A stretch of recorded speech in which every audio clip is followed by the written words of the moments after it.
bem-vindos a mais um vídeo no nosso canal. No vídeo de hoje nós iremos apresentar ME Multiartes apresenta Imersão no Mundo da Arte, 8 tipos de pincel para desenho. Mas antes de entrar no assunto, não esqueça de curtir esse vídeo, se inscrever no canal para nós continuarmos produzindo mais conteúdos para vocês.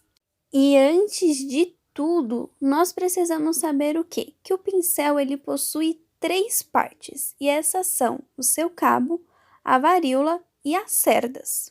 E dentro disso nós temos algumas variações. E dentro dessas variações nós temos o que chamamos de 8 formatos, que são chamados base. Entre eles o circular, circular com ponta, o chato macio, o chato ovalado, chanfrado, leque e, por último, o filete. Eles possuem as suas variações de tamanho, classificados por suas numerações. E agora nós iremos falar um pouquinho de cada um desses pincéis. Começando pelo circular. Ele é bom para traços mais controlados e trabalhos um pouco mais detalhados. Você consegue, com esse pincel, controlar o efeito que deseja colocando a pressão necessária. O pincel circular com ponta, ele serve para artes mais finas. E qual é a diferença dele para o circular simples? É que essa ponta mais fina auxilia nos detalhamentos e trabalhos com maior precisão. E quem utiliza bastante são os artistas de história em quadrinhos que precisam desse detalhamento mais delicado. Agora nós iremos falar sobre o pincel chato. Bom, esse pincel ele possui um estilo bem reto e ele serve para fazer os traços mais retos e caligráficos. E ele também é bem útil para você cobrir superfícies e ótimo para você aplicar as cores bases.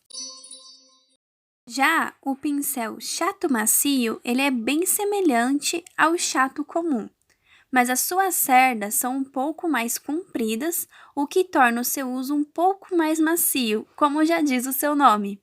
Com isso, ele permite que você trabalhe algumas pinceladas e também sirva para fazer a base. Agora, o pincel chato ovalado tem cerdas um pouco mais circular e ele também serve para cobrir áreas maiores, mas o seu formato circular permite que seja possível fazer algumas misturas de tintas mais suaves, seja no papel ou na tela. E agora nós temos o pincel chanfrado. Ele permite que você faça detalhes com a pontinha do pincel e também tem a possibilidade de você cobrir áreas maiores. Seria como se fosse o pincel chato, porém ele tem uma possibilidade de dar mais detalhes. Muito versátil, né? Comenta para mim se você já conhecia alguns desses pincéis. E vamos para o próximo pincel utilizado, que é o leque. Bom, esse pincel ele é utilizado para fazer alguns efeitos, como o cabelo, algumas misturas, efeito de pelugem, de céu, enfim, várias possibilidades, em que os artistas que trabalham com a aquarela normalmente têm um pouco mais de familiaridade com esse pincel.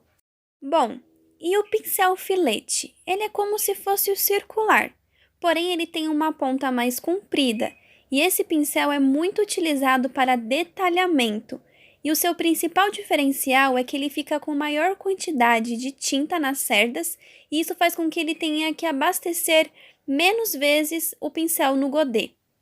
Ufa! Falamos de todos os pincéis. Bom, e todos esses formatos eles são definidos pela sua varíola, ou seja, a presilha do pincel, e também pelo refile das cerdas, lembrando que a varíola é a parte mais importante do pincel. Por quê? Ela que vai categorizar o pincel. Sem ela, só teríamos um cabo com pelos nas pontas. Tá bom, mas quais são os materiais que a varíola é feita? Bom, podem ser inúmeros, entre eles o alumínio polido, o latão cromado, niquelado ou cobreado, cobre, níquel, aço. Conseguiram perceber que há uma infinidade de tipos de pincéis?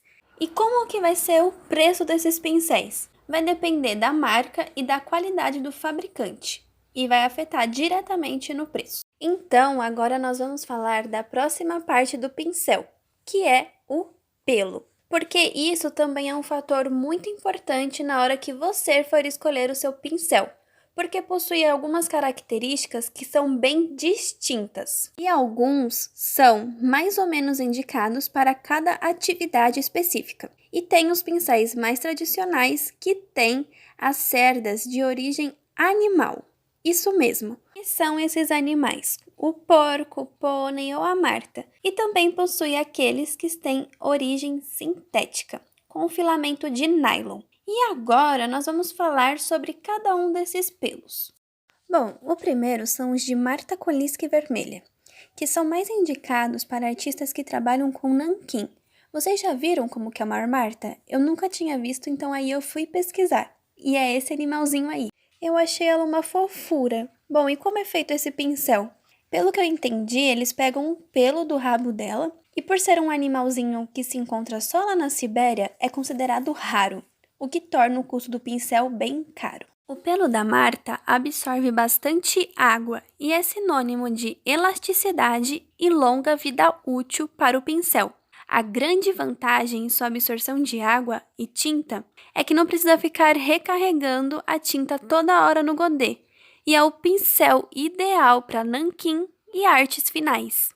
E também há no mercado o pelo de Marta Tropical. Esse é um pouco mais barato do que a Marta Kolisky e é também de elasticidade ótima, e ele é muito bom para tintas à base de água. Bom, e também há os cerdas de esquilo, que é um pincel bem macio e é utilizado em pinturas como aquarela. Por ter essa boa absorção da água e permitir que tenha um melhor espalhamento da tinta, ele é bem famoso por essas pinturas mais lavadas e causa efeitos mais aleatórios. Além da aquarela, você pode utilizar com a guache ou qualquer outra tinta à base de água. Bom, também temos o pincel de porco chinês.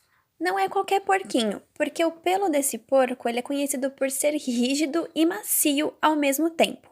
E é uma característica muito importante para tintas mais espessas, como a tinta óleo ou acrílica. E há também o pincel de pelo de orelha de boi, que é utilizado como uma alternativa mais barata e tem uma boa elasticidade e uma boa capacidade de armazenamento de água, e tem uma média durabilidade e pode ser usado por qualquer tipo de tinta. E há também os pincéis com pelo sintético, que foi uma alternativa que a indústria encontrou devido à escassez dos pelos de Marta, e só foi em 1970 que obteve sucesso. E dentro dessas cerdas tem as de poliéster com pontas finas, e esses pincéis sintéticos vêm apresentados bons resultados em questão de elasticidade e resistência ao desgaste. E por essas cerdas serem sintéticas, elas servem para vários tipos de tinta. Bom, agora a gente vai falar sobre a última parte do pincel, que é o cabo. Geralmente, os pincéis artísticos possuem cabos de madeira, porém há opções mais baratas que são feitas de plástico. Os mais baratos são de madeira crua, já os que têm melhor durabilidade têm uma madeira tratada e selada. Isso faz com que eles sejam à prova da água, tornando o seu custo mais caro. Bom, e aos cabos mais curtos, eles são indicados para as tintas como aquarela, guache e nanquim, enquanto os cabos mais longos servem para a tinta como a tinta óleo e acrílica. E claro que isso vai depender muito do tamanho da superfície, e é o cabo e a quantidade de pelos que irá definir o tamanho do pincel. Não existe um padrão para pincéis e nem para seus números. Eles vão desde 0,6 até o 30. E óbvio que quanto menor o número do pincel, mais barato ele vai ser, pois ele vai utilizar menos material. O cabo deve se adequar muito bem à mão do artista.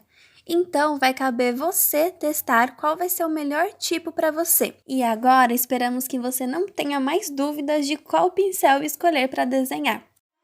E você, não se esqueça de compartilhar esse vídeo, se inscrever nesse canal para ajudar nós a continuar crescendo aqui e criar mais conteúdos para vocês. Nos sigam nas nossas outras redes sociais e até o próximo vídeo!